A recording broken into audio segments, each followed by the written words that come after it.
Laugh all you want.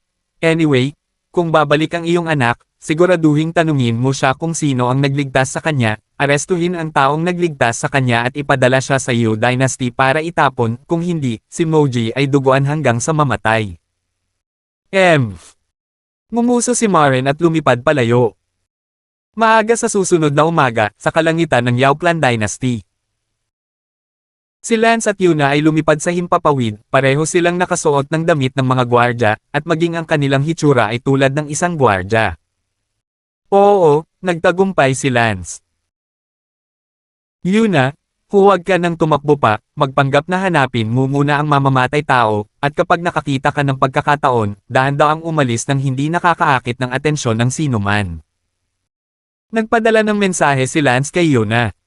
Mabuti. Nagkunwaring naghahanap si Lance sa kalangitan, kaya't yumuko sila ng hakbang-hakbang, at sa wakas, pagkaraan ng ilang oras, hinanap nila ang pinakalabas na bilog ng Yao Clan Dynasty. Yuna, pumanda ka, makakatakas na tayo. Okay, saang direksyon tayo tatakas? Sinabi ni Lance, sa ngayon, huwag pumunta sa direksyon ng Moji Dynasty, tumungo tayo sa timog silangan at pagkatapos ay lumipat ng direksyon sa kalagitnaan, para hindi makasagasa sa kahit ano sa kalagitnaan. Pakikinggan kita. Dahil doon, nakatakas sina Lance at Yuna, palayo ng palayo sa Yao Dynasty, at makalipas ang isang araw, huminto sila. Haha, pwede ka nang huminto at magpahinga, ligtas na tayo. Huminto si Lance sa himpapawid at sinabi. Oo, mahusay, nakaalis na kami sa wakas. Tuwang-tuwa si Yuna, at sa pag-aakalang nakalusot siya sa yugto ng Mahayana ay lalo siyang naging masaya, sa pagkakataong ito ay nahuli siya, at bagamat nakakakilig ang proseso, ang ending, gayunpaman, ay napakaganda. Magpahinga muna tayo saglit at pagkatapos ay magpapatuloy tayo, tumalikod at lumipad sa direksyon ng dinastiyang Mo, malamang wala pang isang araw, makakabalik na tayo sa Mo's Imperial City. Ma'am. Makalipas ang isang araw, dumating sina Lance at Yuna sa labas ng dagat ng dinastiyang Mo. Finally home. Sabi ni Yuna habang nakatingin sa Imperial Dynasty na iyon sa malayo. Sinabi ni Lance, Yuna, hindi natin alam kung ano ang nangyayari sa Imperial City ng Mao Clan ngayon, paano kung may makapangyarihang tao mula sa Yao Clan na naghihintay sa atin doon. Kaya, kailangan nating maging matino ngayon at huwag magmadali.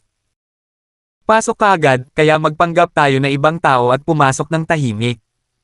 Pakikinggan kita. Tahimik na pumasok sina Lance at Yuna sa Imperial City ni Mo, pagkatapos ay palihim na pumasok sa palasyo. Sa isang bulwagan ng palasyo, nakita ni Yuna ang kanyang ama. Pare! Sigaw ni Yuna. Ah! Napatingin si Maren sa pasukan ng may pagtataka, ang taong nakadamit bilang isang katulong ng palasyo ay talagang anak niya. Yuna! Ikaw ba yan? Ma'am, Father, I'm back. Masayang sinuntok siya ni Yuna.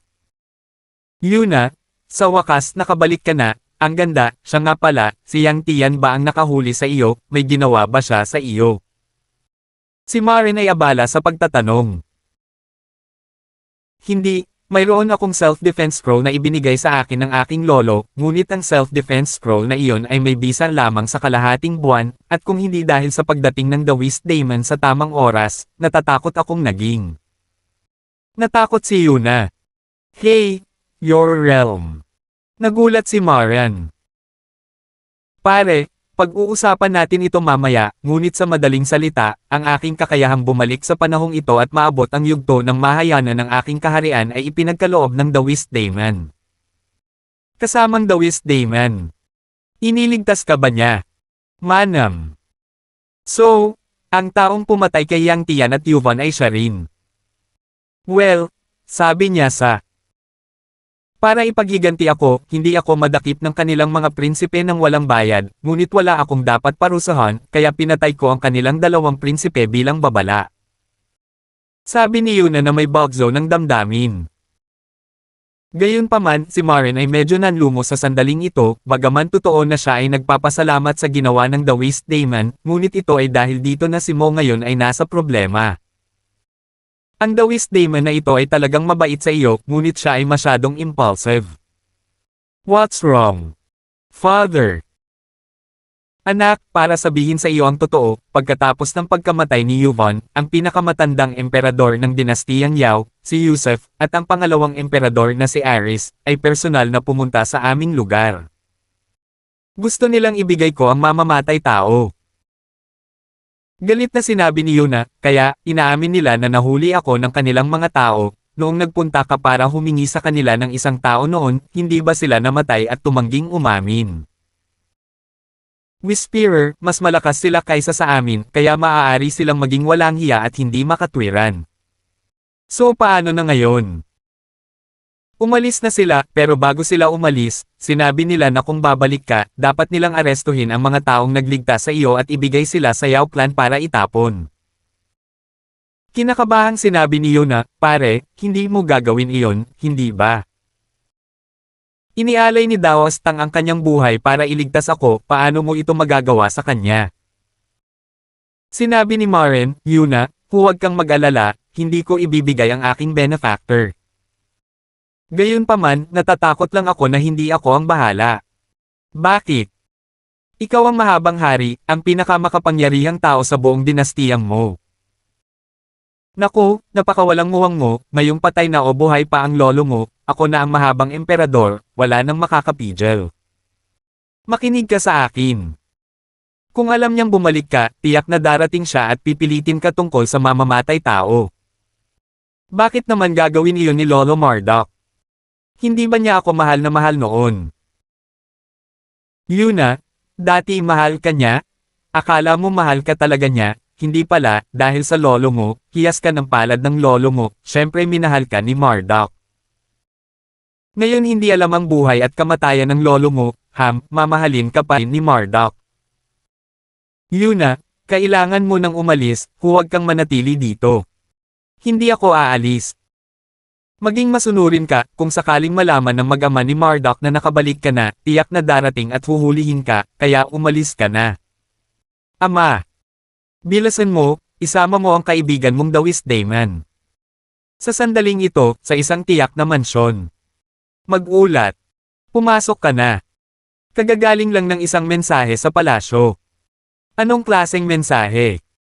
Mukhang, palihim na bumalik si Yuna at nakipagkita kay Maren sa Yanghe Hall. Ano, nakabalik na si Yuna, dalian mo, arestuhin mo siya, pilitin siyang tanungin kung sino ang nagligtas sa kanya, arestuhin siya at ibigay kay Yu. Pilit na sigaw ni Ma, at sabay utos, bilasan mo at ipaalam mo sa tatay ko, siguraduhin huwag hayaang makatakas si Yuna. Sa Yanghe Hall. Si Yuna ay abala sa pagsasabing, Ama, iniligtas ako ni Lance Dawist, hindi mo ba siya matatanggap? Don't let me see him, it's safest for him. By the way, tell him for me na natatakot akong hindi ko siya mabigyan ng manugang, but please don't worry, you'll always be his woman. Yuna, I issued an imperial decree before, whoever can save you, let him be the son-in-law. So, don't blame father. Hindi kita sinisisi, pero mali ang pagkakaintindi mo kay Dawis Daemon, pumunta siya para iligtas ako, ayaw niya talagang maging manugang. Pa, ano ang gusto niya? Nagulat si Maren at bahagyang nag-alala na kung ayaw niyang maging manugang, tiyak na ayaw niya ng babae. 1802. Iniligtas ko siya minsan sa dagat, kaya't dumating siya upang iligtas ako bilang gantimpala. Pa, tama, itong Dawis Daemon, talagang mabuting tao. Siya ay isang mahusay na mabuting tao. Sige, anak, wala talagang oras si tatay para kausapin ka tungkol sa kanya, ngayon kailangan mong magmadali at umalis habang lumalayo ka, mas mabuti, dahil ang Dawis Daemon na ito ay isang mabuting tao, magaan ang loob ko. Mabuti ama, ingatan mo ang iyong sarili. Huwag kang mag-alala, ayos lang ako. Kailangang lumabas ni Yuna. At sa sandaling ito sa malayong kalangitan, isang figure ang mabilis na lumipad, ito ay si Ma-Force. Lumabas si Yuna ng palasyo at sinabi sa isang gwardya sa ilalim ng dingding ng palasyo, hindi ka nakikita ng tatay ko at sinabihan kaming umalis kaagad. Tulad ng inaasahan, umalis na tayo. Sabi ni Lance, inaasahan ni Lance na siya ay magpapanggap bilang isang bantay sa sandaling ito, habang si Yuna ay nakadamit bilang isang katulong sa palasyo. Hindi pa nakakalayo ang dalawa ay may isang figure sa langit na dumiretso sa Yonghe Hall. Natural na nakita ni na Lance at Talia ang figure. Bilisan mo at umalis ka sa palasyo. Pumunta saan? May pwesto ako. Sa Yonghe Hall. Pinilit ni Ma na magtanong, nasaan si Yuna? Napabuntong hininga si Maren, paano ko malalaman, horse punch, para saan ka nagmamadali dito? Nabalitaan ko na si Yuna ay palihim na bumalik. Maren daw, ma-force, ako man lang ang Long King, basta-basta ka lang ba pumapasok at lalabas sa lugar ko? Chase, ito ay mga pambihirang panahon, ang dinastiyang mo ay nasa panganib, tinutulungan mo pa ba itong takpan? Gusto mo nang mamatay, at gusto nating mabuhay. Sigaw ni Ma-Force. Malamig na sinabi ni Maren, Ma-Force, nakatanggap lang ako ng isang piraso ng impormasyon, gusto mo bang malaman? Wala ako sa mood para sa anumang impormasyon mula sa iyo, gusto ko lang malaman, saan mo siya itinago, Yuna. Direktang sinabi ni Maren, sinasabi ng katalinuhan na ikaw, Ma-Force, ay nakikipagsabuatan sa isang kalahating immortal ng Yu Dynasty, gusto kong malaman kung ito ay totoo. Huwag mong subukang ibahin ang usapan, nasaan si Yuna? Bang! Hinampis ni Maren ang mesa at sumigaw, Marduk, mangyaring magpakita ng paggalang, ako man lang ang Long King. Oh, what a mighty Long King? Aipu, the strongest person in the Mo Dynasty now is my father, Marduk, don't think that I don't know that your father, Mo Green, is already dead. Fine. Since you think my father is dead, then go ahead and kill me, this is the Ma Dynasty. But do you dare? You wouldn't dare, kasi hindi mo masisiguro kung patay na talaga ang tatay ko. Saglit na tumawa si Marian. Sa sandaling iyon, isa pang figure ang pumasok at sumigaw nang makapasok ito, nasaan si Yuna? Ang taong pumasok ay walang iba kundi si Horse Eagle. Mumuso lang si Marian. Pare, si Yuna ay itinago ni Maren, at hindi niya sasabihin kung nasaan ito, patay o buhay. Pinilit ni Ma na abala. Galit na sinabi ni Marduk, Maren, ibigay mo si Yuna. Sinabi ni Maren, hindi ko alam, hindi ko pa nakikita, sa anumang kaso, pinatay mo ako at hindi ko alam. Ikaw. May hamarang agad sa buong Most Imperial City, siguradong hindi pa sila nakakalayo, hindi sila makakaalis ng ganoon kaga. Oo. Sa sandaling ito, lumabas na sina Lance at Yuna sa mga tarangkahan ng palasyo at papunta sa kalye. Pumasok si Lance sa isang lugar kung saan walang tao, at si Yuna at silang dalawa ay hiwalay na nagpalit ng disguise, naging dalawang napaka-ordinaryong immortal na magsasaka. Sige ate, ngayon ibang tao na naman tayo, act natural, walang kinalaman sa atin. Well. So saan tayo pupunta? Umuwi ka sa akin, mayroon akong mansyon sa 30 bilog ng dinastiyang Mosey. Sabi ni Lance. Nga pala, nasaan ang mga kaibigan at daw couple mo? Tanong ni Yuna. Nakatira lang sila sa tapat ko ng ilog, kaya kung may pagkakataon, pwede kitang ihatid sa kanila. Mabuti. Sa sandaling iyon, maraming Mahayana at separation stage powerhouses ang lumitaw sa kalangitan. Tumangala si Yuna sa langit dahil sa gulat at sinabing, itinatak ng aking ama ang lungsod. Ngunit umiling si Lance at sinabing, hindi tatay mo ang magtatatak sa lungsod, dapat ang mag-ama na pinilit ng kabayo ang magtatatak sa lungsod. Damn it! I didn't expect Marduk to be like this. Dati, nung nabubuhay pa si Lolo, he treated me as if he spoiled me to please my grandfather, treating me like his own granddaughter. Ang ganitong uri ng tao ay ang pinaka-ipokrito, isang bagay sa harap ng mga tao at isa pa sa likod nila. Kuya, tinatakan nila ang lungsod, makikita ba nila tayo? Sumimangot si Lance, kung madali lang tayong matagpuan, daan-daang beses na sana tayong namatay sa Yao Dynasty. Gayun din. Kung nakalimutan natin ang ating mga pagkakakilanlan ngayon, walang mangyayari sa atin. Fine, pero hanggang kailan tayo mabubuhay ng ganito? Hindi rin kita masasagot, isang hakbang lang ang kaya ko. Sinabi ni Yuna, kung talagang dumating iyon, papatayin ko ang sarili ko, hanggat mamatay ako, walang makakaalam kung sino ang nagligtas sa akin, para hindi ka madawit. Huwag kang tanga, hindi kita mailigtas sa huling buhay ko, sa buhay na ito, kahit ipaglaban ko ang buhay ko, hindi ko hahayaang magdusa ka muli sa kalahati nito. Walang malay na sabi ni Lance. Ano ang sinabi mo? Nagulat si Yuna, hindi maintindihan ang sinasabi ni Lance. Wala, ha. Talagang naging emosyonal si Lance at hinayaan niyang madulas ang kanyang bibig. Kuya, ano ang tinatago mo sa akin? Hindi. Dapat meron, sabihin mo sa akin kung bakit mo sinabing hindi mo ako mailigtas sa huling buhay mo. Sayang, Whisperer, ayos lang na sabihin sa iyo, ngunit wala itong kahulugan sa iyo, at ang bagay na ito ay may kahulugan lamang sa akin. Kung sasabihin mong nagkaroon ako ng nakaraang buhay, bakit walang ibig sabihin sa akin?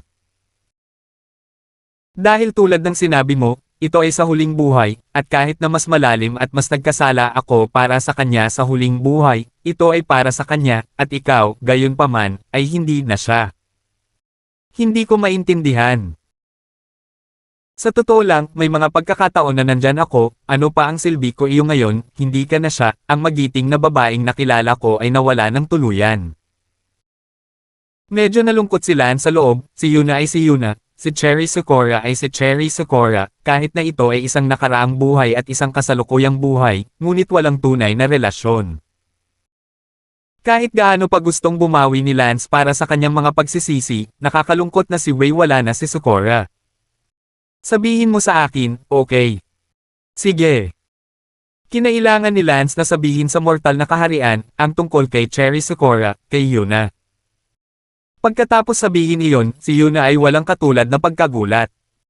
Akala ko pandaraya lang ang past life well. Pero sa tingin ko totoo, sa tingin ko, sa past life mo, dapat si Cherry Sakura. I'm sorry, hindi ko man lang alam ang past life. Okay lang, tutal ikaw naman at siya naman. Kuya, ano ang gagawin mo kung bibigyan ka ng Diyos ng isa pang pagkakataon na bumalik ilang daang taon na ang nakalipas, noong hindi pa patay si Cherry Sakura? Nagulat si Lance. Sabihin mo na. Malambing na sinabi ni Lance, kung bibigyan ako ng Diyos ng isa pang pagkakataon na tumayo sa harapan niya, hahawakan ko siya ng mahigpit at sasabihin sa kanya na mahal kita, at kung kailangan kong magdagdag ng deadline, sana ay ito na, magpakailanman. 1803. Si Yuna ay abala sa pagsasabing, marahil, ang pakikipagkita ko sa iyo sa buhay na ito ay isinaayos ng underworld. Namula si Yuna at ibinaba ang kanyang ulo. Oh, baka naman. Kung gayon ano ang gusto mong gawin tungkol dito? Ano sa tingin mo? Ako ang nagtatanong sayo. Dahil hindi tayo maaaring magkasama sa nakaraang buhay, gawin natin ito sa buhay na ito. Anong ibig mong sabihin, Lance ni? Tama, ang ibig kong sabihin, magkasama, Yuna, maging aking pulang lupang kasama sa landas ng immortalidad, hindi ba? I do. Tuwang-tuwa na tumango si Yuna sa kanyang ulo. Kung gayon ay umalis na tayo, ayusin natin ang bagay na ito, ihahatid kita para hanapin si Thalia at ang iba pa. Maaari mo rin bang sabihin sa akin ang tungkol sa kanila? Oo, saka tayo mag-usap habang naglalakad. Sa oras na marating ni Lance ang pasukan ng kuweba ni Thalia, natapos na ni Lance na sabihin ang background ni Thalia at ng iba pa. Knock knock. Kumatok si Lance sa pinto at maya-maya, bumukas ang pinto at si Lucy ang nagbukas nito. Sino ang hinahanap mo? Tanong ni Lucy. Sinabi ni Lance, ako ito. Oo. Siya. Hindi sumigaw si Lucy. Pumasok si Lance, at si Thalia at ang iba ay abala rin sa paglabas. Lance, sa wakas nakabalik ka na, nakakatuwang makitang okay ka. Bumagsak ang puso ni Thalia. Kuya, marami na tayong narinig tungkol sa nangyari sa Yao Clan Dynasty, at alam kong ginawa mo iyon. Tama, pero huwag mo munang pag-usapan ngayon, baka may tainga ka sa dingding. Utos ni Lance. Ma'am. Napatingin ang lahat kay Yuna. Sinabi ni Lance, siya si Yuna, at dahil hindi niya maihayag ang kanyang pagkakakilanlan, siya ay nakabalat kayo. Kaya ganyan, kamusta, unang prinsesa? Bati ng lahat kay Yuna. Huwag kayong magalang sa lahat, just call me Yuna. Si Lance ay abala sa pagsasabing, hindi, ang pagtawag sa iyo ng Yuna ay maglalantad sa iyo. Kung ganoon ano ang tawag mo sa akin?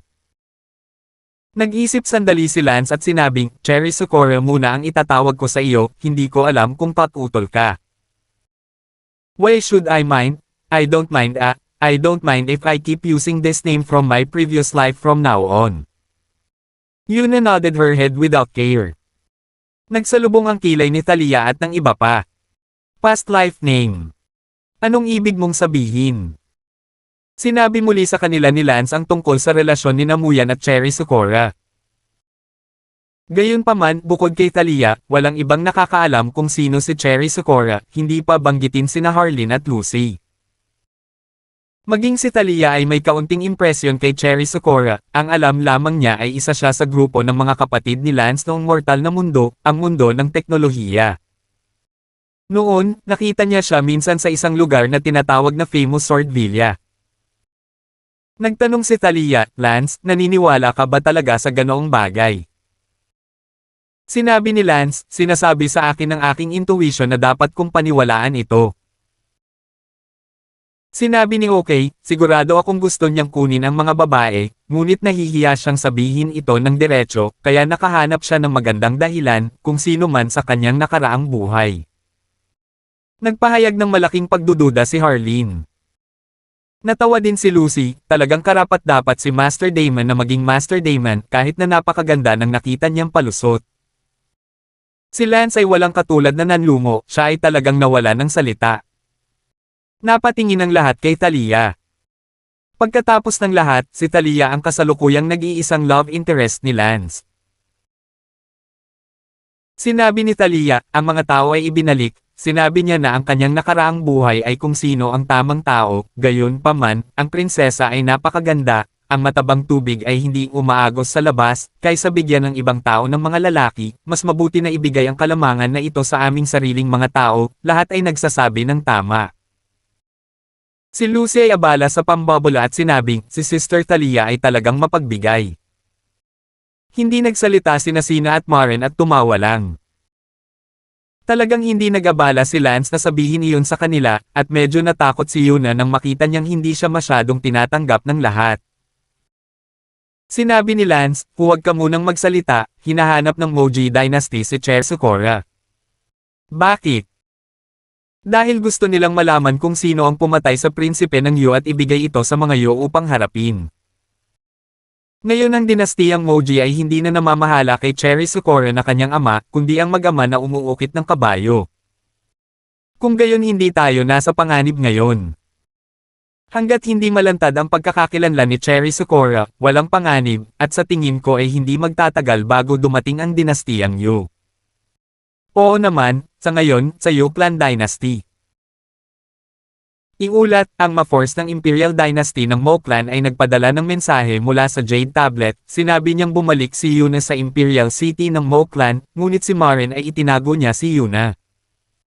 Nagulat ang isa sa kanyang mga tauhan kay Yusef. Agad na umalis patungo sa Imperial City ng Mo Clan, siguraduhing hanapin si Yuna at Alisa ng takip ang pumatay. Oo. Makalipas ang isang araw, sa Mo Dynasty, dumating ang tatlong malalakas na half-immortals. Maren, lumabas ka sa akin. Sigaw ng tatlong half-immortal strongmen sa langit. Narinig ito ni Lance, syempre, at narinig din ito ng buong Mo Clan's Imperial City. Agad na naglakad si Lance at ang iba pa sa courtyard at tumangala sa langit. Pati si Yuna, napuno ng tensyon ang mukha ni Yuna. May mangyayari ba sa tatay ko? Pakiramdam ko ay nananakot ang mga tao sa Yao Clan Dynasty. Umiiyak na sabi ni Yuna. Umalma si Lance at sinabing, manood ka muna. Sa loob-loob, naisip ni Lance, kung talagang gusto nilang kumilos laban kay Maren, tiyak na hindi tatayo si Lance. Huwag kalimutan, si Lance ay nagtataglay ng ilang makapangyarihang mga scroll, ang pinakamalakas sa mga ito ay may kakayahang harapin ang ika-6 na yugto ng Tribulation, ngunit syempre, napakakaunti sa mga scroll na ito, at kung hindi niya kailangan, Lance talagang hindi handang gamitin ang mga ito. Gayunpaman, kung ito ay talagang kinakailangan, si Lance ay hindi kailanman magiging maramo. Umiiyak si Yuna sa gilid, nakikinig sa sakit ng puso ng lahat. Sinisinisina at sinabing, Guro, sa totoo lang medyo mapusok ka, kung magkasunod na papatayin mo ang kanilang dalawang prinsipe, baka hindi sila papatayin ng Yao Clan Dynasty. Tumango si Lance at sinabing, oo, kung isang Yang Tian lang ang mamatay, hindi talaga sila mamamatay. Kung gayon, bakit kailangan mong patayin muli si Yuvon? Ngayon ay mabuti nang may magbayad para sa pagkamatay ni Yuvon, at ang taong iyon, malamang, ay ang ama ni Yuna. Sinabi ni Lance, ako rin ay napunit sa oras na iyon, tinatanong ang aking sarili sa aking puso, na gawin ito o hindi, sa loob ng mahabang panahon. Ako ay nasusunog sa ibang pagkakataon, kailan ako, si Lance, ay naging lubhang nag-aalangan, kaya ako, bother with the consequences and just did it. Sinabi ni Sina, ganyan ka na mula noong bata ka, masyadong padalos-dalos. Tumingin si Lance sa umiiyak na si Yuna, pasensya na, ako ang nagdulot ng pananakit sa iyong ama. Kuya Lance, hindi kita sinisisi. Hindi mo ako sinisisi, sinisisi ko rin ang sarili ko. Siyempre, hindi ko alam na aabot sa ganito, dahil naisip ko na ang Yu Dynasty ay hindi maglalakas loob na maging mayabang, at tiyak na magiging malungkot kung o hindi si Mo Green ang namatay. Ngunit hindi ko inaasahan na wala silang pakialam sa mukha ni Mo Green, kung hindi, malamang na hindi ako pumunta para patayin si Yuvon sa oras na iyon. Umiiyak si Yuna, aking lolo, patay na ba talaga siya? Bakit hindi ko alam? 1804. Walang nakakaalam ngayon kundi ang sarili niya. Sa langit. Si Marin ay dahan-daang lumipad palabas habang si Marduk at ang kanyang anak ay nagmamadaling lumipad palabas at pagkatapos ay nagbigay galang, pagbati kay Senior Yusef, kilalanin sina Aris at the Whist Sibyl. Ngumuso si Yusef, nasaan si Yuna? Sinabi ni Ma-Forced BC, bumalik nga si Yuna, ngunit nang makatanggap ako ng balita at sumugod, wala na si Yuna. Si Marin siguro ang nagpaalam kay Yuna na tumakas, ngunit tinatakan namin ang Imperial City sa first time, kaya sigurado ako na si Yuna at ang mamamatay tao na iyon ay nasa Imperial City pa rin, Senior Yusef, talagang ginawa namin ang aming makakaya.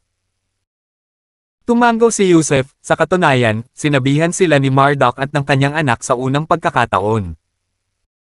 Mabagal na lumipad palabas si Marian. Marian, kung hindi mo ibibigay si Yuna, gusto kong mamatay ka ngayon. Sigaw ni Yusef. Ngumuso si Marin, hindi ko pa nakikita ang anak ko. Nagtatalo pa kayo, sinadya bang nagpadala sa akin ng maling balita si Marduk at ang kanyang anak? Sigaw ni Yusef. Sinabi ni Marin, ito ay orihinal na maling balita, si Marduk at ang kanyang anak, upang iwan ang relasyon, sadyang nagpadala sa iyo ng maling balita upang isipin mo na siya ay tapat sa iyo. Tumingin si Yusef kay Marduk at sa kanyang anak. Namula ang ama at anak ni Marduk at sumigaw, Maran, ang lakas ng loob mong magsalita ng walang kaparerekon, maniwala ka sa akin papatayin kita. Kinabahan ng ama at anak ni Marduk kung maniniwala ang tatlong malalakas na lalaki ng Yao Clan, kung gayon ang panganib ay magiging kanila. Si Ma-Force ay abala rin sa pagsasabing, ilang mga nakatatanda, kung ikakalat ko ang balita ng hindi totoo, hindi ako mamamatay at mabibigo sa pagnanakaw. Sinabi ni Yusef, naniniwala ako na hindi ako sinasadya ni Marduk at ng kanyang anak, Marin, bibigyan kita ng huling pagkakataon na ibigay si Yuna, kung hindi. Hahaha, or else die? Halika, patayin mo ako, hindi mahalaga. Sabi ni Marin na walang pakialam sa mukha. Sa lupa, sumigaw si Yuna, si Lance ay abala sa pagtatakip ng kanyang bibig, kung mapapansin sila ng langit, sila ay malalantad. Sinabi ni Lance, Cherry, huwag kang umiyak, huwag kang mag-alala, hinding-hindi ko hahayaang mamatay ang iyong ama. Ang mga tao ay nasa ika-6 na yugto ng kapigatian, ano ang magagawa mo, hehehehe. Sinabi ni Lance, kung gayon, minamaliit mo ako, si Lance, ay hindi ganoon kawalang kakayahan, kahit na ako ay nasa ika-6 na yugto ng kapigatian, mayroon pa rin akong paraan upang iligtas ang mga tao. Si Thalia ay abala sa pagsasabing, Lance, napag-isipan mo na ba ito ng mabuti? Sa lahat ng bagay na nakataya, kailangan ko bang makita ang kamatayan at hindi ito iligtas? Ngunit ito ay isang bagay na may malaking kahalagahan, ang kabilang partido ay, pagkatapos ng lahat, sa ika-6 na yugto ng kapigatian, kalahating immortal. Mayroon akong 8 scroll ng Heavenly Scrolls, ang pinakamalakas sa mga ito ay maaaring bitag ang ika-6 na yugto ng Tribulation. At 9 na scroll ng Gilded Immortal Mask, ang pinakamalakas sa mga ito ay makatiis sa mga pag-atake ng ika-6 na yugto ng Tribulation, kaya ako ay sigurado yan. Pero itong mga scroll na meron ka, wala ni isa sa kanila ang makakapatay sa kanila, lahat sila ay ginagamit para iligtas ang buhay mo, hindi ka pwedeng manatiling ganito habang buhay, paano kung maubusan ka? Sinabi ni Lance, hindi naman totoo iyon, dahil mabitag ko sila, natural na may paraan para patayin sila, pagkatapos ng lahat, hindi ito isang ordinaryong scroll. At saka, hindi ako isang ordinaryong Mahayana, kung ako ay isang ordinaryong Mahayana, tiyak na hindi ko ito magagawa, ngunit huwag kalimutan, nagtataglay din ako ng Immortal Chi, para maputol ko sila. Puno ng kumpiyansa si Lance. Walang katulad na gulat si Yuna nang marinig niya ang pag-uusap ni Lance kay Thalia, talagang sinabi ni Lance na maaari niyang pugutan ng ulo ang mga ito, oh my God, hindi man lang may larawan ni Yuna ang nakakagulat na damdamin sa sandaling ito, hindi niya inaasahan na sitang napakalakas ni Lance na kaya niyang tumawid. Ang lawak kung saan kahit ang ika-6 na yugto ng pagnanakaw ay nang ahas na sabihing pinugutan ng ulo. Tinapik ni Lance ang balikat ni Yuna at sinabing, maniwala ka sa akin, hindi ko hahayaang may mangyari sa iyong ama. Pagkatapos sabihin iyon, tumalon si Lance sa kalangitan. Sa kalangitan, si Yusuf ay ganap na nagalit. Maren, pipilitin mo ba talaga akong patayin ka? Huwag mong sabihin sa akin na ang iyong ama, si Mo Green, ay buhay o patay na, kahit na siya ay buhay pa, hindi niya ako mapipigilan, tayo are just equal. Sabi ni Yusuf habang nagngangalit ang mga ngipin. Si Mo Green at Yusuf, ang isa ay ang pinakamalakas na tao sa dinastiyang Mo at ang isa ay ang pinakamalakas na tao sa Yao clan, parehong nasa ika-6 na antas ng kapigatian, kahit na lumabas si Mo Green, kami ay pantay lang, hindi para banggitin na hindi pa natin alam kung buhay pa ba tayo o patay na, ito ang dahilan kung bakit walang pag-aalala ang Yao clan, di ba? Handa nang patayin si Maren, at umuugong, anyway, kung gusto mong hulihin ang anak ko, hindi, patayin mo siya kung gusto mo, ano pa ang silbi ng pagmamakaawa? Then I'll fulfill you. Sigaw ni Yusuf at itinaas ang kamay para barilin. Sa sandaling iyon, may sumigaw, teka. Lumipad si Lance. Sino ka? Napatingin ang lahat kay Lance, at agad siyang nakilala ng Ma-Force sa eksena, at ngumisi si Ma-Force, ikaw pala. Hindi man lang tumingin si Lance kay Ma-Force, ngunit tumingin kay Yusuf at sinabing, ikaw ang pinakamalakas na tao sa Yusuf. I'm asking you for words, say, who you are, or I'll kill you. Tumawa si Lance, tinatanong mo ako kung sino ako. Oh, magkukwento ako sa iyo at malalaman mo kung sino ako, isang gabi, isang buwan, isang taon, 300 milyon ng aking mga anak sumabog sa katawan ng iyong ina. At makalipas ang 10 buwan, ipinanganak ka, ngayon, alam mo ba kung sino ako? Ang kabilang panig ay malinaw na hindi naiintindihan sa sandaling ito, pagkatapos ng lahat, si Lance ay hindi pa gaanong kasansero, at hindi nila alam kung ano ang 300 milyong mga anak at apo. Gayunpaman, ang huling kalahati ng pangungusap, ikaw ay isinilang sa loob ng 10 buwan, alam pa rin nila ang kahulugan. Ang ika-5 yugto ng kapigatian na tinatawag na Aris ay abala sa pagsasabing, Lolo, ang ibig niyang sabihin ay siya ang iyong ama. Ano? Malaking pagbabago ang mukha ni Yusuf, kaya iyon ang ibig niyang sabihin, oh my God, isang Mahayana unang yugto, nang aabuso ng ganito sa harap ng isang malakas na tao sa ika-6 na yugto ng Tribulation, ito ay binaligtad lamang ang kanilang 3 pananaw. Paano kaya nagkaroon ng ganitong tao sa mundo na hindi marunong mabuhay? Siyempre, bilang mga sinusumpa, lalo silang nagalit, iniinsulto ng isang mahinang langgam, anong kahihiyan? Ah! Galit na galit si Yusuf na gusto niyang barilin hanggang mamatay si Lance, ngunit naramdaman niya na kahit anong gawin niya ito, hindi niya mapawi ang kanyang panloob na puot at ang direktang pagbaril sa kanya hanggang mamatay ay magiging mura. Sa halip kaya hindi niya agad binaril si Lance hanggang sa mamatay. Ngunit kahit na agad niyang binaril si Lance hanggang sa mamatay, hindi mahalaga, handa na si Lance para dito, kung hindi, hindi siya mangangahas na lumipad palabas. Sa sandaling ito, si Maren, na nasa gilid, ay mukhang naguguluhan, maaaring ang Dawist Daemon na nagligtas sa kanyang anak ay si Lance. Tumingin si Lance kay Maren at ngumiti, Uncle Maren, hindi, dapat kitang tawaging biyenan, pagkatapos ng lahat, handa akong bumuo ng immortal na mag-asawa kasama si Yuna. Ah, ikaw ba talaga? Nanginginig ang katawan ni Maren. Pilit na sumigaw si Ma, siya ang nagligtas kay Maren, Senior Yusuf, bilasin mo, arestuhin siya. Nagulat ang tatlong malalakas na lalaki ng Yao Clan. Direktang tumango si Lance at sinabing, oo, ang nagligtas kay Yuna ay ako, at syempre, ang pumatay kay Yang Tian ay ako pa rin, ang pumatay kay Yuvon ay ako pa rin. Syempre, maaari kang huwag kang maniwala, mabuti, mayroon akong paraan para patunayan na ako iyon. Mangyaring bigyang pansin ang aking susunod na pangungusap, ang dinastiyang Yao, dinastiya ng kalokohan, patayin ang isa sa iyong mga prinsipe ngayon bilang babala, at kung maglakas loob kang maging laganap muli, kastahin ang lahat ng matandang aso ng Yao Clan. 1805. Ah! Nang marinig iyon, ang tatlong Yu Dynasty powerhouse ay lubos na ng inig. Oo, siya talaga iyon, dahil iilan lang sa kanila na pumunta sa eksena noon ang nakakaalam, walang ibang nakakaalam kung ano ang nakasulat sa dingding. Pagkatapos ng lahat, hindi ito maluwalhati. Ikaw talaga. Si Yusuf ay nanginginig sa galit, tinuro si Lance at nanginginig. Ang dalawa pang malakas na Yao Clan ay nag-igting din sa galit. Ngumuso si Lance, tatlong matandang aso ng Yao Clan, gaano ka pa katagal magbibolit, nilinaw muna, bakit hindi mo ako gawin at patayin? Kailangan ko bang patayin muna?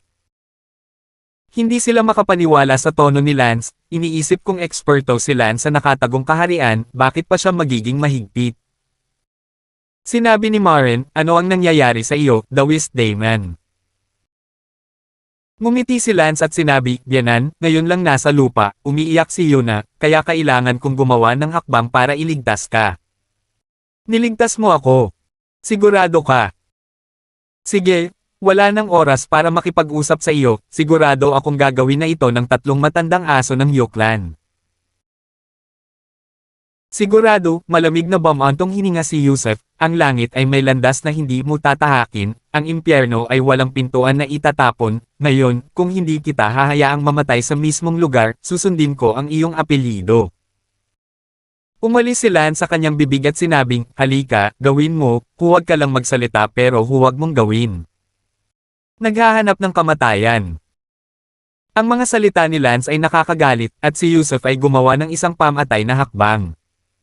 Bang! Sa sumunod na segundo, isang invisible light shield ang hamarang sa galaw niya. Tama, gumamit si Lance ng Heavenly Scroll, na maaaring matrap ang Transmigration 6th stage. Sa ngayon, bukod kay Maren, ang tatlong kalahating immortal na powerhouse ng Yao Clan, pati na rin sina Ma-Force at Marduk, ay lahat ay nakulong sa Heavenly Scroll.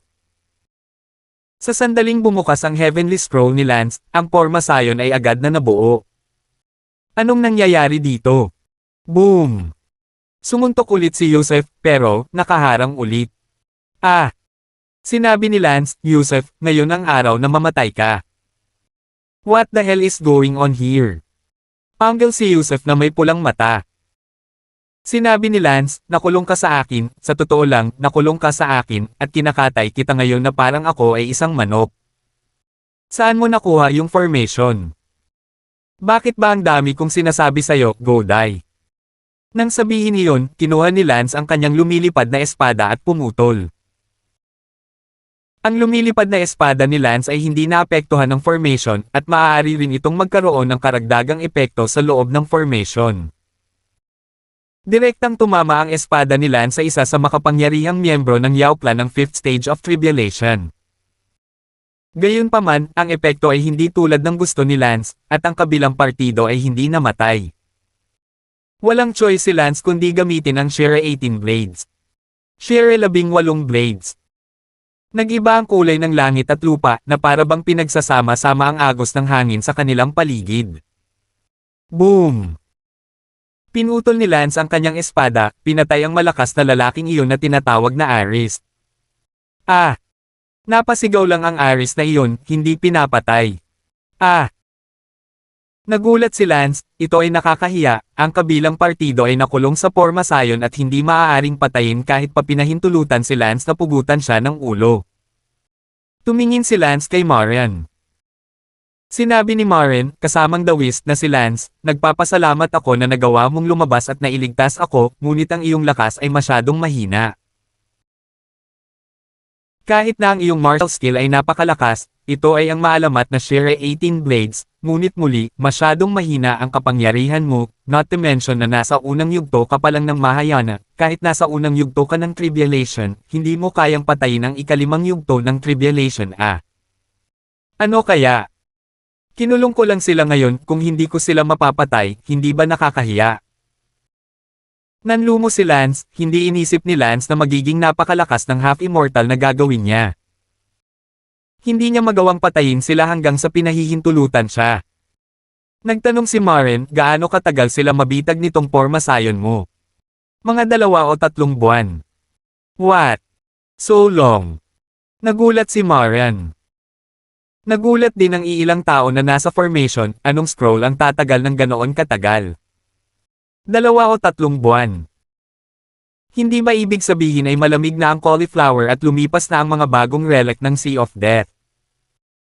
Sinabi ni Maren, kasamang the Whist Daemon, hindi ka nagsisinungaling sa akin, hindi ba? Tatagal ba talaga itong formation scroll mo ng ganito katagal? Kalokohan, 2 or 3 months pa rin ang minimum time na sinasabi ko. Sus, anong grade ba itong formation scroll mo, sobrang lakas. Di bale kung anong grade na, tanungin na lang kita, paano natin sila mapapatay? Saglit na nag-isip si Maren at sinabing, kung mabitag mo sila ng matagal, posibleng mapatay sila. Ibig sabihin, patuloy ko silang inaatake araw-araw, at hindi nila maa-absorb ang anumang aura sa pormasayon, kaya siguradong magugutom sila. Kung ganoon, gawin natin. Sabi ni Lance. Medyo nagalinlangan si Maren, kung talagang papatayin niya sila, magiging malaking bagay, ang Yao Clan Dynasty, 4 lang ang half-immortals sa kabuuan, at 3 sa kanila ang nakulong dito, at sila ang pinakamalakas na 3. Pinilit ni Man na magpanik ang kanyang mag-ama sa sandaling ito. Senior Yusef, mag-isip ka dali sirain mo itong formation, kung hindi, papatayin talaga tayo, 2 or 3 months kung patuloy nila tayong inaatake, pero hindi natin ma-absorb ang panlabas na aura, siguradong mamamatay tayo Nag-aalalang sabi ng ukit ng kabayo kay Yusef. Umungol si Yusef, ano ba ang pagmamadali, hindi ako naniniwala na ang pormasayon na ito ay talagang magtatagal ng ganito. Oo, hindi rin ako naniniwalang tatagal ito ng ganito katagal. Sabi din ni Aris, dahil bihira lang talaga ang formation scroll na ganoon kataas, kahit na ang pinakamataas na level ng legendary formation scroll, ang ordinaryong formation scroll ay tumagal lang ng ilang oras. Ilang minuto, mas mahaba kaysa ilang oras, ilang buwan, ito ay masyadong pinalaki. Ngunit si Lance ay hindi nagsasalita ng walang kaparirikon dahil noong una niyang nakuha ang mga scroll na ito, ang 9 na The Whist Demons ay minarkahan ang bawat scroll. Nang marinig ni Lance ang kanilang pag-uusap, hindi pa rin siya naniwala sa kanila at ngumisi, nakakaawa na hindi ka pa rin naniniwala sa kanila kahit na nasa bingit ka na ng kamatayan. Hindi ako natatakot na sabihin sa inyo, ito ang scroll ko ay natagpuan mula sa relics ng 9 The Whist Demons. Ang pangalan ay tinatawag na Heavenly Wonders Formation, sigurado akong hindi pa kayo nakarinig ng tungkol dito. Ang Sky Formation. Ang tatlong malalakas na lalaki ng Yao Clan ay namutla, hindi lamang sila, ngunit si Ma-Force at ang kanyang anak ay labis ding nabigla. Nagtatakang sabi ni Lance, so narinig na ninyo ito, mukhang sikat na sikat ang Sky Formation na ito. Si Marin ay abala sa pagsasabing, kasamang The Whist na si Lance, ang Sky Formation ay isa sa pinakamalakas na pormasayon sa kasaysayan ng Spirit Realm Immortalism, na wala ito ng hindi mabilang na taon na ang nakakaraan. Nako, so sikat na formation yun, kaya hindi ako nag-e-exaggerate kung ganoon. Tumanggaw si Marin, naniniwala siya na ang formation scroll na ito ay talagang tatagal ng higit sa 2 o 3 buwan. Agad na binago ni Ma-Force ang kanyang saloobin at sinabi kay Lance, kasamang The Whist, Damon, iyan, pasensya na, nasaktan lang kita ng higit sa dapat ko, sana ay hindi mo na maalala ang mga pagkakamali ng iyong Panginoon. Ngumuso si Lance, Ma-Force, tinatanggap ko ang iyong paghingi ng tawad. Natuwa si Ma-Force at ngumiti, salamat, fellow The Whist Damon, isa kang mapagbigay na tao. Iyan, kailan ako makakalabas Ngumuso si Lance, sinabi ko bang papaalisin kita? Hindi mo man lang ba tinanggap ang paghingi ko ng tawad? Oo, kukunin ko, pero hindi ko sinabing hindi kita papatayin. Fuck you. Pilit na sumigaw ang kabayo. 1806. Sinabi ni Lance kay Marin, Biyanan, Ma-Force, matagal ko na siyang tinitiis. Mabuti. Pagkasabi nito, pinutol ni Marin ang kanyang espada. Poof! Pinutol ni Marin ang pamimilit ng kabayo sa kalahati gamit ang isang sword strike. Si Marin ay nasa ika-4 na yugto ng kapigatian at ang Ma-Force ay nasa ika-3 yugto ng kapigatian, kahit na wala ang heavenly formation ni Lance, maaari pa rin niyang patayin siya sa ilang segundo, hindi pa banggitin na ang Ma-Force ay nakulong pa rin sa loob ng formation ngayon. Forcer. Si Marduk, ang ama ni Ma-Force, ay sumisingit habang pinapanood ang kanyang anak na pinatay. Sinabi ni Marin, Tito Marduk, pasensya na, ngunit karapat-dapat din talagang mamatay ang iyong anak, at wala ng mahabang emperador sa kanyang mga mata tulad ko. Galit na tumingin si Marduk kay Marin at nagngangalit ang kanyang mga ngipin, Marin, ikaw na anak ng babae, papatayin kita, at ikaw. Tumingin muli si Marduk kay Lance. Sinabi ni Lance, sa kasamaang palad, ang susunod na buhay na lang ang mayroon ka. Aking biyanan, tawagan ang 2 pang unang yugto ng tribulation ng Mou Dynasty at sama-samang atakihin sila hanggang sa sila ay mamatay. Mabuti. Agad na tinawag ni Marin ang 2 First Order Tribulation na tinatawag na Liu Bing at Song Complaint, pagkatapos ay inatake sila kasama ang 4 na Lance. Nakulong sa Sky Formation, Yusuf, Aris, Sibyl, at Horse Eagle, ang 4 sa kanila ay hindi na lamang makatiis, gayunpaman, alam nilang lahat na hindi nila maa-absorb ang panlabas na aura at unti-unting mauubos maaga o huli. Sa ganitong paraan, sinalakay sila ni Lance at silang 4 hanggang gabi. Ang 4 na tao sa pormasayon ay pagod na pagod, ang kanilang mga isip at espiritu ay pinahihirapan. Galit na sigaw ni Yusuf, bitawan mo ako kaagad. Ngumuso si Lance, Yusuf, titingnan ko kung hanggang kailan ka makakatagal. Ikaw. Galit na galit si Yusuf na susuka siya ng dugo, papatayin talaga siya ng yugto ng Mahayana, wala nang mas nakakasukal sa mundo kaysa dito. Gayunpaman, sa sandaling ito, sa Yao Clan Dynasty, mayroon ng mga lihim na especially iyan na nagpapalam sa iba pang martial powerhouses ng Yao Clan Dynasty kung ano ang nangyari dito. Nandito ba ang lahat ng tribulation stage? Kamahalan ng ikalawang emperador, narito siya. Sa isang palasyo ng Yao Clan Dynasty, 5 robbery strongmen ang nakatayo doon, ang pinakamalakas sa 5 robbery strongman na ito, ang pinakamalakas ay nasa ika-5 ranggo ng robbery, ang iba ay nasa una hanggang ika-4 na ranggo ng robbery. Ang isa na tinawag na Second Emperor, ang kanyang pangalan ay Yino, siya ay isang babae, sa ikatlong yugto ng tribulation, at isang half-immortal ng sariling apelyido ng Yao Clan. Mayroon lamang 4 na kalahating immortal sa sariling apelyido ng Yao Clan, at 3 sa kanila ay nakulong ni Lance. Tiningnan ni Ino ang lahat at sinabing, nakatanggap lang ako ng balita, Yusuf, Aris, Sibyl, silang 3 ay nagkagulo sa Mou Clan Dynasty. Paano ito posible? Ang isa sa kanila ay nasa ika-6 na yugto ng kapigatian at ang dalawa ay nasa ika-5 yugto ng kapigatian. Lahat ay mukhang hindi naniniwala. 1,000 beses na totoo, ang impormasyong ipinadala ng intelligence agent na itinanim natin sa Mou Dynasty. Sinabi niya na natagpuan niya ang mamamatay tao na pumatay kay Yuvan at Yang Tian, ngunit ang mamamatay tao na iyon ay may napakalakas na formation scroll. Sa ngayon, lahat tatlo sa kanila ay nakulong ng formation scroll, na nakulong kasama si Marduk at ang kanyang anak, ngunit si Marduk ay patay na. Anong formation scroll ang maaaring matrap ng napakatagal? Sa ngayon, hindi namin malalaman, sinabi ng aming katalinuhan na ang mamamatay tao ay nakipagsanib puwersa kay Maren, at sa dalawa pang unang antas ng kapigatian ni Mo, at patuloy na umaatake sa mga taong nakulong sa Pormasayon. Sa tingin ko ang mga taong nakulong sa hindi maa-absorb ng formation ng aura, kaya kung patuloy silang umatake ng ganito sa mahabang panahon, siguradong babagsak sila na haantong sa kamatayan. Kaya naman, tinawag ko kayong lahat dito ngayon dahil gusto kong sumama kayo sa akin sa Mou Clan Dynasty at siguraduhing iligtas si Yusuf at ang iba pa. Napuno ng panalangin ang mga mata ni Hino.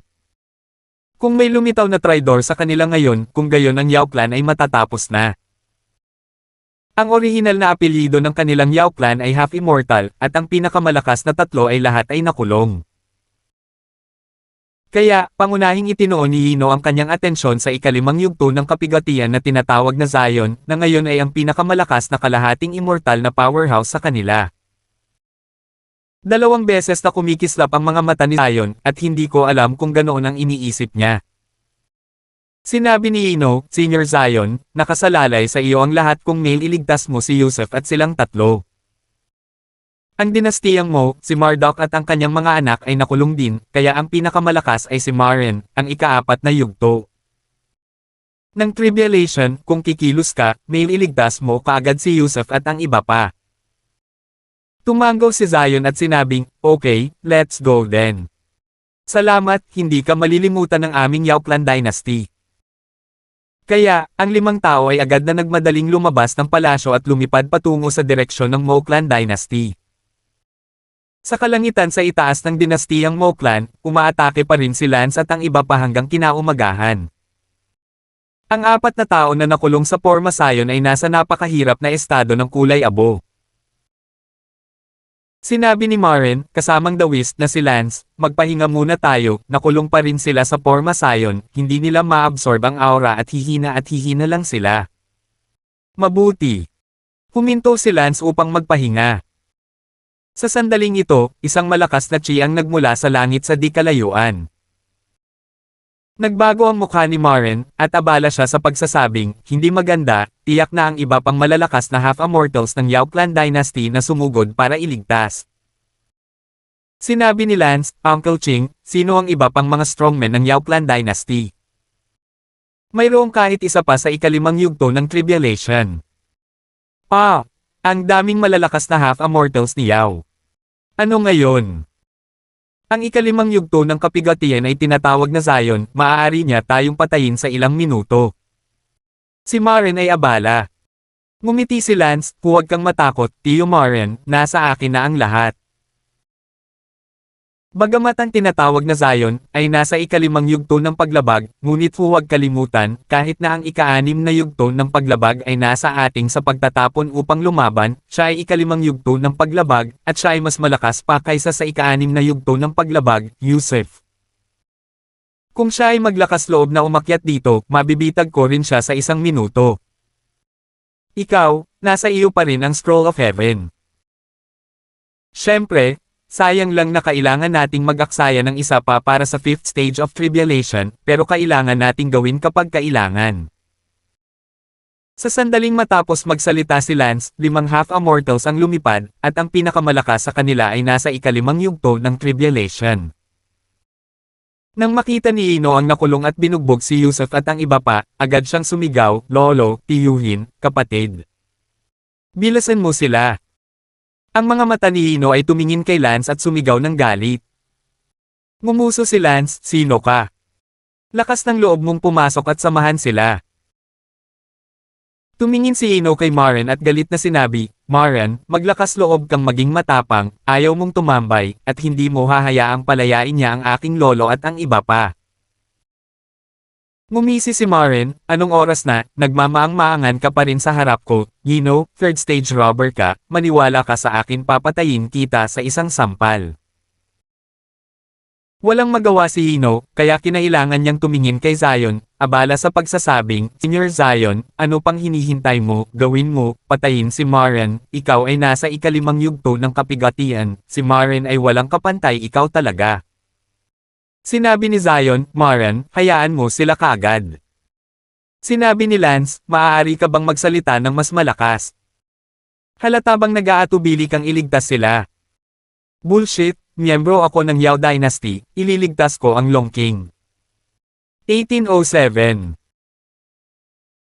Tumawa si Lance, ang pangalan mo ay Zion, ngayon ang tatlong pinakamalakas sa Yao clan ay nakulong ko, kailangan mo lang ng isang kabanata para barilin ang maliit na asong iyon sa tabi mo ngayon, at ang Yao clan dynasty ay maaaring maging Zhou clan dynasty, ayaw mo ba nun? Paumanhin, ayoko, hayaan mo na sila agad. Malakas na sabi ni Zion, tila nakapagdesisyon na siya sa sandaling iyon at tinatimad na mangagaw ng kapangyarihan, kaya't naging matigas ang kanyang tono. Sinabi ni Lance, Zion, tatanungin kita sa huling pagkakataon, gusto mo ba silang iligtas? Kung gusto mo pa rin silang iligtas, huwag mo akong sisihin, wala akong pakialam na gumamit ng isa pang scroll para bitag ka bilang mabuti. Bahagyang nagbago ang mukha ni Zion. Sinabi ni Lance kay Maren, Uncle Ching, umakyat ka at patayin si Hino ngayon, huwag kang mag-alala, hindi maglalakas loob si Zion na pigilan ito, kung gagawin niya, maglalakas loob akong bitag din siya. Mabuti. Tumanggaw si Maren at sumugod sa Hino na iyon. Hindi. Namutla ang mukha ni Hino at sumigaw, Sir Zion, iligtas mo ako. Si Zion ay nasa isang dilema ngayon, siya ay talagang natakot kay Lance, siya ay talagang natatakot na si Lance ay bitag din siya. Kaya, ngayon si Maren ay pumunta upang patayin si Hino, hindi niya alam kung ililigtas o hindi. Si Yusuf na nakulong sa formation ay sumigaw, Zion, ano pang hinihintay mo, iligtas mo pa si Hino. Sumigaw din si Lance, Zion, kung maglakas loob kang magligtas, ipapakulong kita at ibibitin din tulad nila. Ako. Nagulat si Zion doon, sobrang napunit. Gayunpaman, si Maren ay nasa ikaapat na yugto ng kapigatian, at ilang sandali lang bago siya bumaril para patayin si Hino. Hindi man lang naisip ni Zion kung magliligtas o hindi, si Hino ay pinatay na ni Maren. Ang tatlong malalakas na lalaki ng Yao clan na nakulong sa Pormasayon ay umungal sa galit at sakit, si Hino ay pinatay sa ilalim ng kanilang mga ilong, at wala silang magawa tungkol dito. Sa sandaling ito, kinasusuklaman ni Yusuf si Lance, ngunit kailangan niyang aminin na natatakot siya kay Lance, isang lalaking mukhang hindi lang siya nasa yugto ng mahayana, ngunit, gaya ng dati, maaari niya itong paglaruan, isang tao sa ika-6 na yugto ng kapigatian, at wala silang magagawa tungkol dito. Oh, Hino. Ang dalawang nakulong sa formation, sina Aris at Sibal, ay hindi napigil ang mapaiyak. Natapos ni Maren na patayin si Hino at bumalik sa tabi ni Lance, hindi alam na kinuha ni Maren si Lance bilang kanyang pinuno. Huminga ng malalim si Zion, matay si Hino, hindi niya ito nailigtas sa oras, ngayon ay hindi niya magawa kahit na gusto niya, ayaw niyang agawin ang kapangyarihan, ngunit mayroon bang pagpipilian ngayon? Sinabi ni Lance, Senior Zion, binabati kita, ang Yao Dynasty ay naging Zhou Dynasty, at ikaw ang unang mahabang hari ng Zhou Dynasty. Lance arched his hand in congratulations. Itinaas din ni Maren ang kanyang kamay para bumati, congratulations, Senior Zion. Ang dalawang iyon, sina Liu Bing at Song Complaint, ay sumunod din sa pagbati. Sayang. Huminga ng malalim si Zion at tumingin sa tatlong nakulong na si Yusuf. Sina Yusuf, Aris, at Sibal ay nakatingin kay Zion na may galit na mga mata. Sinabi ni Zion, kamahalan ng mahabang emperador, kamahalan ng ikalawang emperador, gaya ng nakikita mo, napilitan akong gawin ito, at hindi ko sinubukang agawin ang kapangyarihan. Zion, binaigo mo ako. Sa totoo lang, nabigo ako sa sarili ko dahil ang pag-aalinlangan ko ngayon lang ay naging sanhi ng pagkamatay ni Hino. Gayunpaman, nag-aalala rin ako na matrap siya. Ngayon, kung gayon, pinaplano mo bang itatag ang iyong Zhou Dynasty? Nako, hindi ko naman ginusto, napilitan ako. Kapag namatay si Hino, sa palagay ko hindi mo ako pababayaan, kaya wala akong ibang pagpipilian kundi tulungan ang Marin at ang iba pa, patayin kayong lahat. Walang magawang sabi ni Zion. Hahaha, hahaha. Si Yusuf ay nagpakawala ng malakas na tawa at malungkot na sinabi, ako, si Yusuf, ay naigalin ang laban sa langit hanggang sa ika-6 na yugto ng half-immortal, at 4 na hakbang lamang ang layo mula sa pag-akyat, ngunit hindi ako kailanman inaasahan na mamamatay na ako ngayon sa kamay ng ilang walang pangalang daga, hahaha, hahaha. Malungkot at baliw na tawa ang pinakawala ni Yusuf. Bumalik si Zion sa 3 tao sa likod niya at sinabing, ngayon, ako ang pinakamatandang emperador ng Yao Clan Dynasty, babalik ka ba sa akin, o sasama ka ba kay Hino? Nataranta ang 3 taong iyon at sumamba, pagbati sa kanyang kamahalan ang mahabang emperador. Mabuti, kung gayon, makipagtulungan tayo sa mga tao mula sa dinastiyang Mo upang patayin si Yusuf at silang 3. Yes, your long emperor. Walang magawa silang 3 na tumango.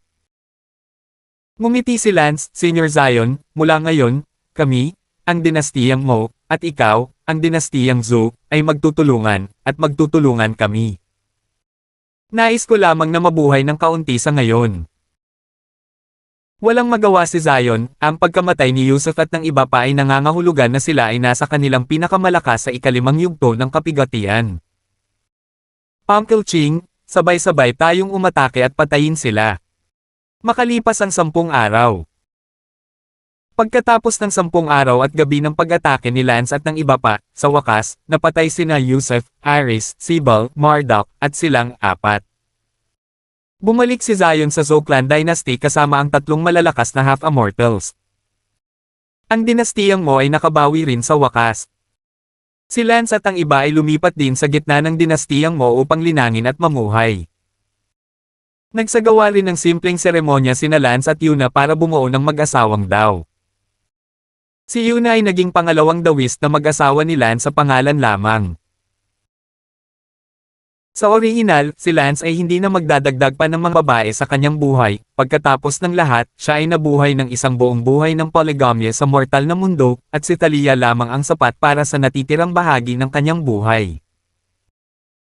Gayunpaman, si Yuna ay ang reinkarnasyon ni Cherry Sakura, at dahil hindi niya natapos ang kanyang nakaraang buhay, kailangan niyang bumalik sa buhay na ito, kaya si Yuna ay naging pangalawang dawas na mag-asawa ni Lance. Noong gabing iyon, si Lance ay nakatayo sa harap ng bintana, nakatingin sa buwan sa kalangitan na parang may iniisip.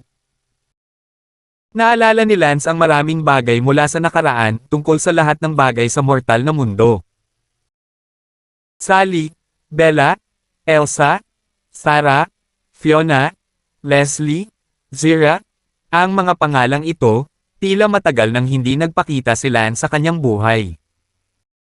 Unti-unting nakalimutan sila ni Lance, tulad ng alikabok sa kasaysayan, sila ay nakatakdang maging isang malayong alaala, isang dumaan sa buhay ni Lance. At isa-isa, ang mga bagong babae ay lilito sa paligid ni Lance, tulad ng kung paano sila lumitaw sa Lances. Buhay isa-isa sa unang lugar. Hindi, ayaw ko. Sumirit si Lance. Tila natatakot si Lance na isang araw sa hinaharap, isang bagong pangkat ng mga babae ang lilito sa paligid niya upang pumalit sa kanilang lugar kung saan sila dati. Sa makatuwid, nangako noon si Lance na wala ng ibang babae maliban kay Talia. Gayunpaman, ang pagbuo ng isang dawist couple kasama si Yuna ngayon, bagamat may magandang dahilan, sinira ang dating panata ni Lance sa unang pagkakataon. Sa oras na ito, magkakaroon ng pangalawang pagkakataon, at gaano man karami ang isinumpa ni Lance, palaging may hindi mapaglabanan na dahilan. Hindi banggitin, hindi ba ang ilang mga kababaihan na sumusunod kay Lance araw-araw, Harleen, Lucy, at Lightwater, ay sesubog ang kanilang damdamin balang araw. Magkaroon ng malalim, hindi mapaglabanan na ugnayan, at pagkatapos ay magkakasama. 1808 Dahil dito, ito ay tiyak na magiging isang bagong batch, napapalitan ang lumang batch, at ang babae na minsan sa mortal na kaharian ay tiyak na magiging isang dumaraan. Tumangala sila sa langit at palihim na nagsabi, Sally, Bella, Sarah, Elsa, Fiona, miss ko na kayong lahat. Lumapit si Yuna mula sa likuran. What's wrong? Up in the middle of the night so sad. Wala naman. Husband, daw as partner mo na ako, ano ang hindi mo masabi sa akin? Huwag mo akong tawaging asawa, tawagin mo ako sa pangalan ko.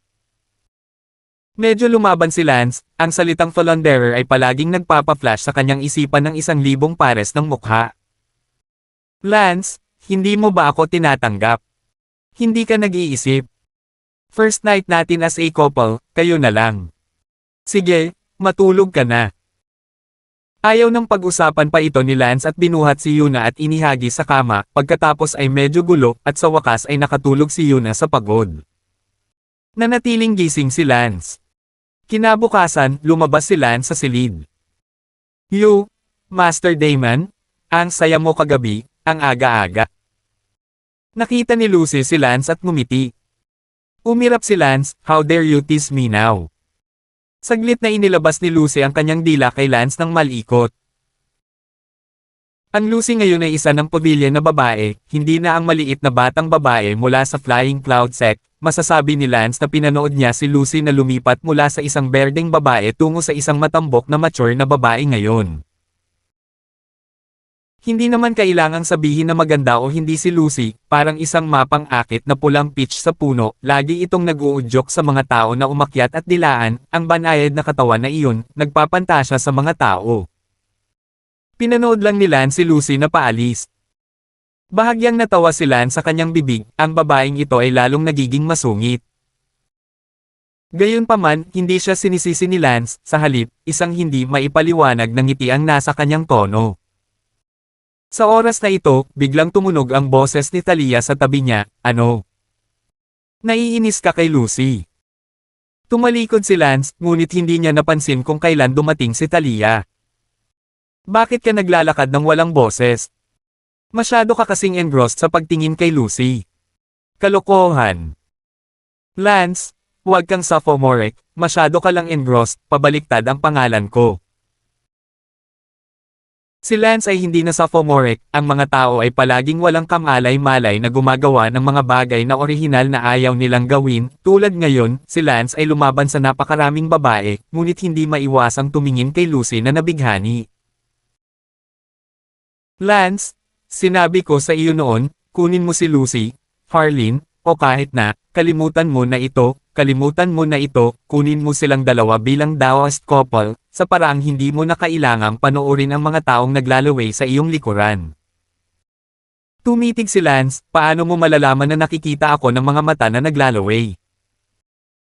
Huwag kang magpanggap, si Lucy ay isang ermitanyo, ikaw na isang normal na lalaki na tumitingin sa kanya araw-araw ay ayaw mo. Ano ba talaga ang iyong nilalabanan? Sige, 1,000 extremes. Huwag mong sabihin na tumapak ako sa void at pumunta sa spirit world para linangin ang immortalidad, hindi para kunin ang mga babae. Hindi ka rin partikular na dumating para kunin ang mga babae. Thalia, ayokong mapaligiran ng ibang grupo ng mga asawa, dahil natatakot akong palitan ang mga babaeng nabubuhay sa puso ko, hindi mo pa nararanasan kung anong meron ako, hindi mo maintindihan ang nararamdaman ko. Kalimutan mo na. Tumalikod si Lance at naglakad palayo. Sinabi ni Thalia, ngunit nakikita ko na gusto kanilang lahat, at nalulungkot na ang kanilang dakilang kabataan ay nasayang ng ganito, karapat-dapat silang magkaroon ng pagmamahal sa kanilang napakagandang kabataan. Si Lance ay hindi. May pag-uusapan, umalis ka na. Ang damdamin ni Lance ngayon. Siya nga pala, isang araw makalipas ang mahigit isang buwan, tinawagan ni Maren si Lance. Tito Maren, ano ang tumawag sa akin dito? Lance, ang mga bagong relic ng Sea of Death ay ilalabas din, ano ang iyong iniisip tungkol dito? Tanong ni Maren. Sinabi ni Lance, narinig ko na kahit ang 5 superpowers ng Seven Seas ay bababa sa oras na ito kapag ipinanganak ang bagong relic, at narinig ko rin na malamang na maipanganak ang isang bagong pseudo-immortal artifact. Tama, kung ang isang bagong pseudo-immortal artifact ay ipanganak, kung gayon ang 5 powerhouse ng Seven Seas na nagtataglay ng mga pseudo-immortal na artifact ay tiyak na darating. Sa oras na iyon, ang bagong relic ay magiging isang bagay para sa kanila upang labanan, at nakakapanood lang tayo sa sideline. Sinabi ni Lance, bagaman mayroon akong ilang mga scroll ng Heavenly Scrolls, gayunpaman, maaari lamang silang makitungo sa mga ordinaryong kalahating immortal, kung ang mga kalahating immortal na iyon na nagtataglay ng mga pseudo-immortal na artifact, ang aking Heavenly Scrolls ay walang silbi. Lance, hinihingi ko lang ang opinyon mo, alam ko rin na masyadong malakas ang mga may pseudo-immortal na armas, maaari nilang hatiin ang lupa sa kalahati sa isang galaw, hindi ito isang bagay na maaari nating labanan. Ivast, pumunta ka dito para lang makita kung ano ang iniisip mo, kung tutuusin, kung hindi mo hahanapin ang napakagandang relic na ipanganak, hindi ka magkakaroon ng ganoong pagkakataon sa hinaharap. Ngunit may pagkakataon na ilang aksidente, o maging kamatayan, ang mangyayari kung magbabantay ako. Lalo na't napakaraming nangyari sa panahon natin, at mayroon kang napakalakas na scroll, tiyak na kakalat ito. Sinabi ni Lance, Uncle Ching, hindi ko na may tatago kung ganoon. Hindi ko alam, ngunit ang matuwid ay walang kasalanan, at ang bagay na ito ay tiyak na hindi magtatagal. Hindi kami natatakot sa 9 Great Immortal Royal Dynasties ng 6 Heavy Seas, ngunit kami ay natatakot. Na kapag nalaman ito ng 5 Great Superpowers of the 7 Heavy Seas, tiyak na hahanapin kanila. Kaya, kailangan mong panatilihing mas mababa ang profile sa hinaharap. Sinabi ni Lance, Uncle Ching, para sabihin sa iyo ang totoo, napatay ko na ang Blackwater family at ang Death God family ng 7 Heavy Seas dati. Ano? Kailan mo ginawa iyon? Bakit ka naguguluhan, naglakas loob kang makipagtalo sa puwersa ng Seven Seas, at dalawa sila? Bago ako dumating sa Moji Dynasty, sorry, binubuli nila ako noon. May nakakaalam ba nito? Meron, alam ng mga kaibigan ko, maliban sa isang tao. WHO. Ang pinuno ng angkan ng Sheriff, si Haring Pai. Masama iyon, kung ibunyag ito ni Wang Pai, maaari kang maging. Ngayon si Wang Pai ay dapat na nakulong pa rin sa dagat, bago sinubukang agawin ni Wang Pai ang isang bagay mula sa akin at patuloy akong hinahabol, ngayon ay nakulong siya ng aking formation scroll, kung wala na, ang Wang Pai na iyon ay dapat pa ring nakulong. Sinabi ni Maren, dapat siyang patayin. Hindi ko siya kayang patayin noon, bitag ko lang siya. Halika, dalhin mo ako dyan ngayon, naalala ko na si Wang Pai ay nasa ika-4 na yugto pa lamang ng kapigatian, ka-level ko siya, nakulong siya, hindi ako mahihirapang patayin siya.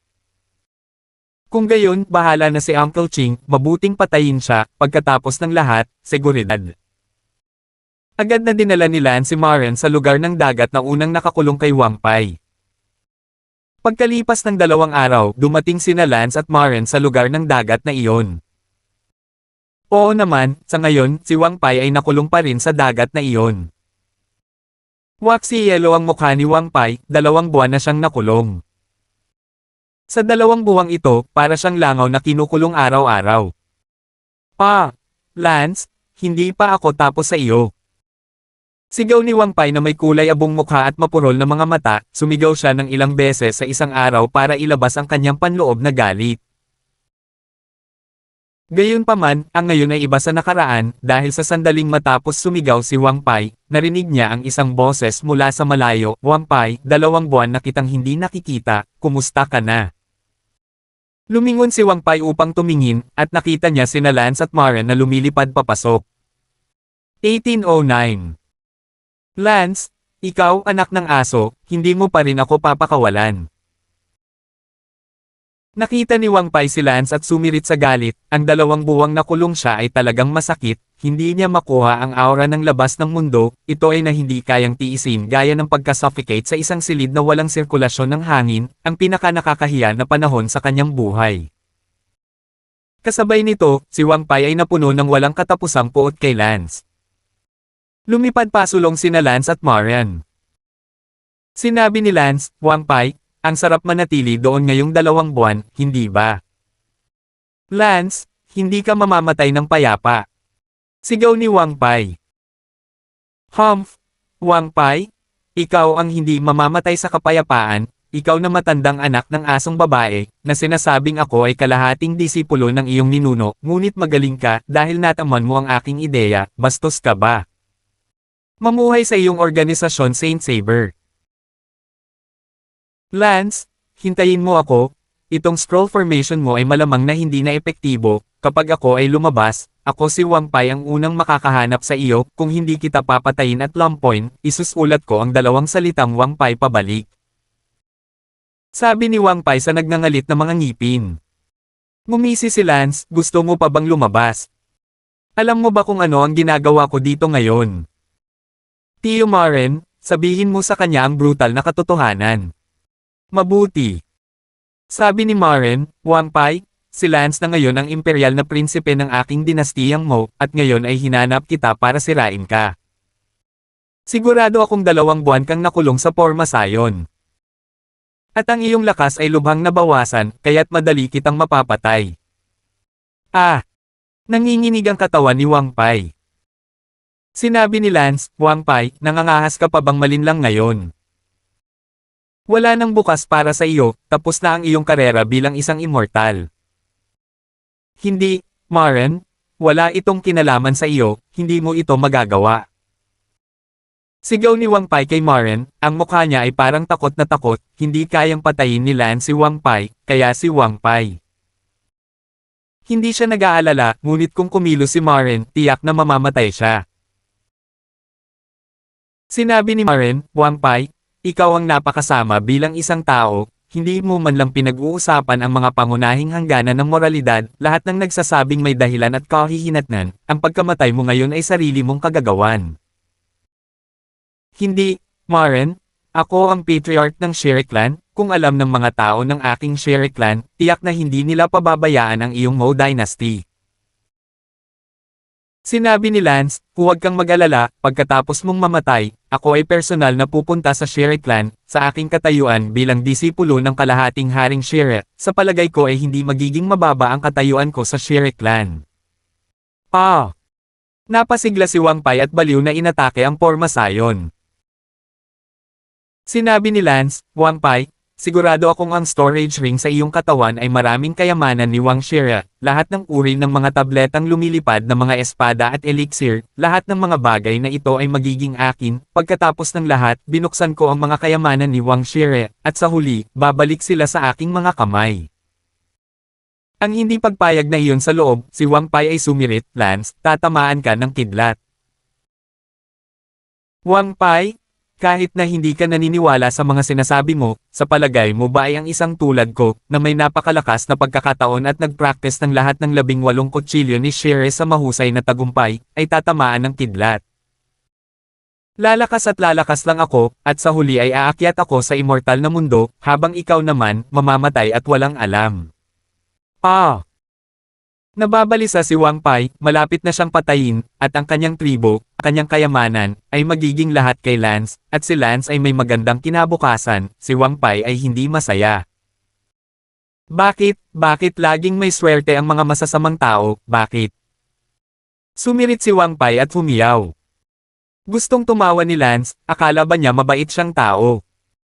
Tio Maren, gawin mo at ipadala siya sa kanyang lakad. Sabi ni Lance kay Maren. Mabuti. Inilabas ni Maren ang kanyang lumilipad na espada, ito ay A. Maglagay ng makalangit na superior flying sword. Shock! Pumutol si Maren gamit ang isang espada. Ang unang espada ay hindi pugutan ng ulo ni Wang Pai, ngunit ito ay malubhang nasugatan siya. Pugutan ng ulo. Matapos ang 4 o 5 magkakasunod na pagpugot ng ulo, ang laman ni Wang Pai ay pinutol-putol, at sa wakas, ang sanggol ay nawala sa hangin at naging isang aura. Patay! Inalis ni Lance ang storage ring ni Wang Pai at siniyasat ito, halos kalahati ng yaman ni Wang Shere noon ay nasa storage ring, at ang kalahati, hindi dapat dinala ni Wang Pai at itinago ito sa Shere. Ibinigay ni Lance ang storage ring ng Kingskin kay Marian. Ibigay mo sa akin para saan? Ibigay mo ito sa iyo, baka mas kapaki-pakinabang ito sa iyo.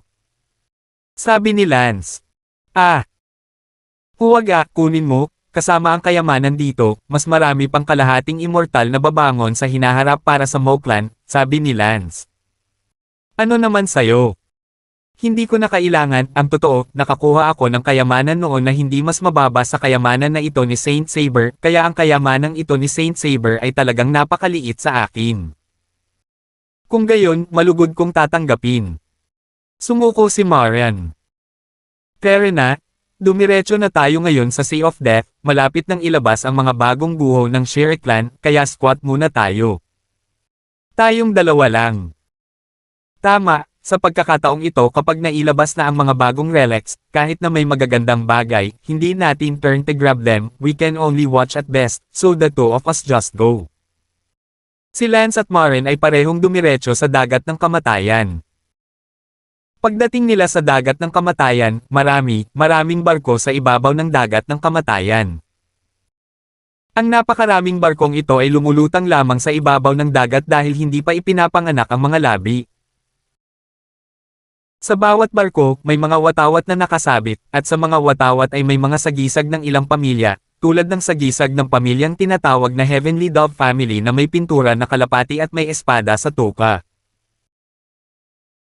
Sumulyap si Marian sa karagatan at sinabi, ang mga barkong ito na naririto ngayon ay mula lamang sa mga pangkalahatang pamilya ng 6 na dagat, at ang 5 pamilya ng 7 dagat ay hindi pa lumilitaw. Mayroon pang mga 10 araw bago mailabas ang mga bagong relics, at ang pinakamalakas na tao mula sa 7 Seas ay hindi kailangan ng 1 araw upang pumunta dito, kaya syempre hindi sila darating ng maaga. Tama, tanging ang mga nasa ibaba ng kalahating immortal lamang ang hindi maaaring magmaneho ng mga lumilipad na espada, at ang mga nakaabot sa antas na kalahating immortal ay maaaring direktang magmaneho ng mga lumilipad na espada, napakabilis. Ayos, gayon pa man, hindi pa oras, hindi tayo maaaring manatili sa dagat sa hangin at araw, kaya't pumunta tayo sa Shire at maghintay hanggang sa oras na upang lumabas. Mabuti. Sumugod si Lance sa sahig ng dagat at hindi nagtagal ay nakarating sa ilalim ng dagat na Tribong Zura.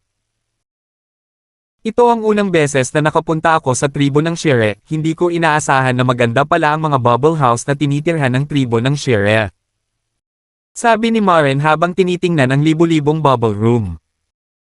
Direktang pumasok si Lance sa malaking bula sa pinakagitna, at ang ipinakilala sa kanyang mga mata ay isang sinaunang palasyo. Hey, fellow Dawist Daemon, andito ka na. Isang lalaki sa ika-9 na yugto ng panghuhula ang bumati kay Lance sa takot nang makita siya. Ang lalaking ito sa ika-9 na yugto ng panghuhula ay ang pangalawang pinakamalakas sa Shire Clan at siya ay malapit ng tumuntong sa unang yugto ng kapigatian.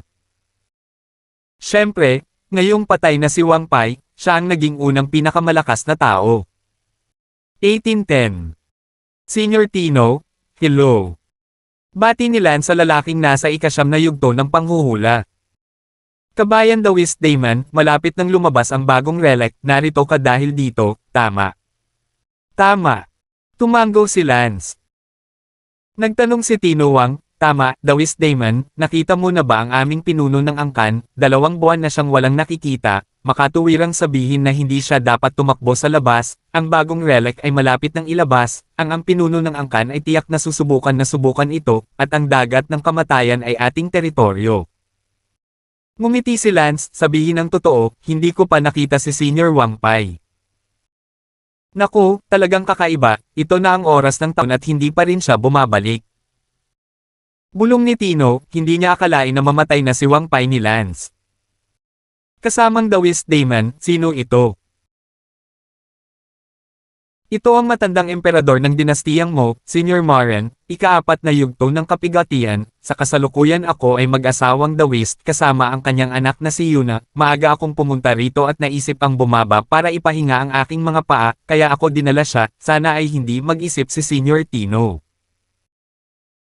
Ayos lang, dahil biyanan mo siya, natural na bisita natin siya, mag-o-order ako mamayang gabi at maghahanda ng handaan para salubungin ka. Senior Tino, huwag kang masyadong magalang, gagawin lang namin ang gusto namin, abala ka sa iyong negosyo, hindi ko kailangan ng iyong mabuting pakikitungo. Tutal, ilang buwan na akong nanirahan dito, familiar din ako sa lugar na ito. Sige, malaya na kayo, hahanapin ko din ang clan leader natin. Okay, busy ka. Si Tino ay abala sa kanyang sarili, nagmamadaling hanapin si Wang Pai. Bumalik pa rin sila sa maliit na bubble room na tinitirhan nila noong simula. Gayunpaman, medyo kakaiba para sa dalawang lalaking nasa hustong gulang ang tumira rito. Si Maren ay mukhang napakatanda pa rin sa labas. Tito Maren, ilang taon ka na ngayong taon? Tanong ni Lance. Higit 900 taong gulang. Maren daw. Wow, mahigit 900 taong gulang, bata pa iyon. Sumigaw ng sorpresa si Lance, ang Blue Fox Lily na nakatagpo niya noon sa 5 Heavy Seas, ang kinuha ng light water, 1,500 na siya. Taong gulang, kaya ang kanyang buhay ay naging 100 taong gulang lamang. Sinabi ni Maren, marami akong mapagkukunan mula noong bata pa ako, kaya't naabot ko ang ika-4 na yugto ng kapigatian sa edad na 900. Well, by the way, ilang taon na si Yuna? Nung nasagasaan ko siya dati, umabot na siya sa merging stage. 46. Wow! Nagulat si Lance, si Yuna ay 46 na taong gulang, kaya iyon ay mas matanda ng 5 o 6 na taon kaysa sa edad ni Thalia sa Immortal World. Ang dahilan kung bakit naabot ni Yuna ang merging stage sa murang edad ay dahil ang kanyang lolo ay gumawa ng paraan upang tulungan siyang pinuhin ang mga spirit stone, kung hindi, sa normal na cultivation rate, aabutin ng humigit kumulang 150 hanggang 200 taon bago maabot ang merging stage. Lance, ilang taon ka na, hindi ko laging nararamdaman ang edad mo. Tanong ni Marian. Haha, ako? Kung hindi mo binibilang ang giant fruit na kinuha ko kanina, I should be less than 18 years old this year. Kung bibilangin mo ang mabilis na paglaki ng giant fruit, I'm almost 25 or so. Ah, hindi naman, paano ka naman? Tito Maren, magiging tapat ako sa iyo, sa tingin ko ay hindi ka magkakaroon ng masamang intensyon sa akin. Huwag kang mag-alala, hindi ako ganito. Mga uri ng tao. Sa katunayan, nagkataon na nakakuha ako ng isang immortal chi, na parang isang tawan, kaya naman mabilis akong nakapag-cultivate, syempre, halos sa pamamagitan ng pagdadalisay ng mga spirit stone. Kaya naman natulungan ko si Yuna na mag-cultivate hanggang sa Mahayana. Napakabilis ng stage. Nakikita ko, naisip ko na mayroon kang ilang lihim na pamamaraan, ang iyong immortal na pagkakataon sa paglilinang ay talagang napakahusay, tiyak na makakatuntong ka sa immortal na kaharian sa hinaharap. Nako, kailangan ito, ang inaalala ko ngayon ay hindi ako, kundi mga kaibigan ko, sila ay matutulungan ko lang hanggang sa unang yugto ng Mahayana, pagkatapos nito, hindi ko na matutulungan ang landas, ako'y. Natatakot akong umakyat na ako pero nandito pa rin sila, ano ang dapat kong gawin? Puno ng pag-aalala si Lance. Huwag kang mag-alala, hanggat hindi pa ako patay, tutulungan kitang protektahan sila. Huwag na muna tayong pumunta ng ganoon kalayo sa ngayon, natatakot ako na aabutin ako ng ilang daang taon bago ako umakyat sa Immortal Realm. Sinabi ni Maren, Lance, kung makakapaglakbay ka sa 7 Seas, dapat ay mabilis kang makapag-cultivate doon. Bakit? Ano ang kakaiba sa 7 Seas? Ang alam ko lang ay may sapat na aura ang 7th Sea, daan-daang beses na higit pa sa una hanggang ika-6 na dagat. Ngumiti si Maren, ang spiritual chi ay pangalawa sa mga pangangailangan ng mga nakaabot sa half-immortal level, hindi na ito ganoon kahalaga. Para sa mga nasa half-immortal level, ang mas kailangan nila ay immortal chi. Kaya naman, kaunti na lang. Nang immortal chi ay sapat na para sa half-immortal level na tao na sumulong. Sa 7 Seas, madalas may immortal na chi na tumutulo sa mga spatial crack, naiintindihan mo na ba ngayon? I see, parang gusto ko talagang pumunta sa 7 Heavy Seas. Oh, sa ngayon, fantasy mo lang ito, ang Seven Heavy Seas ay pinangungunahan ng 5 pamilya na nagtataglay ng pseudo-immortal na armas, at walang ibang makakabiyahe sa Seven Heavy Seas maliban sa kanila. Gayunpaman, hindi ito ganap na walang pagkakataon. Anong mga pagkakataon? Tuwing 10 taon, ang Seven Heavy Seas ay magsasagawa ng isang Grand Meeting Marshal, kung saan ang mga makakakuha ng token ay makakapaglakbay sa Seven Heavy Seas upang magtanim ng 1 taon. Isang taon lang. Siyempre, kung tutuusin, iyong malalakas na henyo na nakakuha ng mga token pagkatapos nilang makapasok sa Seven Heavy Seas, lahat sila ay hinayla papasok ng 5 pamilya, kaya ang meeting marshal na nagaganap 1 beses kada 10 taon ay kilala rin ng lahat bilang ang pagpasok sa komperensya ng pamilya. Pumasok sa pamilya.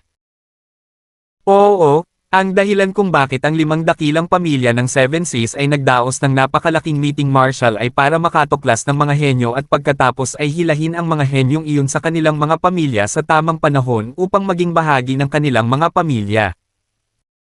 Sa ganoong paraan, hindi lamang ito magpapalakas kanilang mga pamilya, ngunit pinahina din ang pangkalahatang kapangyarihan ng 6 na mabigat na dagat.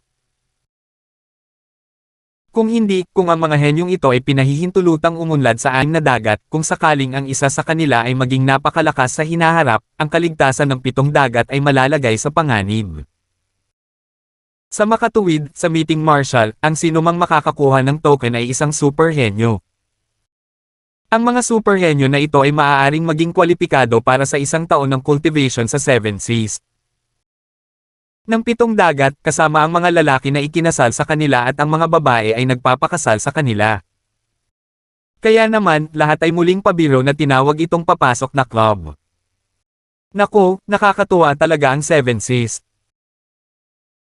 Sinabi ni Maren, mayroong mga 2 taon pa bago ang susunod na entering association, at pagkatapos ng 2 taon, ang 5 pangunahing immortal na puwersa ng paglilinang ng Seven Seas ay magkakasamang magsasagawa ng isa pang pagpupulong. Lance, kung gusto mong linangin sa Seven Seas, ito lang ang pagkakataon mo. Sa iyong lakas, tiyak na makakakuha ka ng token sa meeting marshal at makapasok sa Seven Seas para mag-cultivate sa loob ng 1 taon, at pagkatapos, naiintindihan mo. Sinabi ni Lance, imposible para sa akin na sumali sa pamilya, bukod pa, 2 sa 5 pangunahing immortal na puwersa ng paglilinang ng Seven Seas, napatay ko pa ang 2 sa kanila.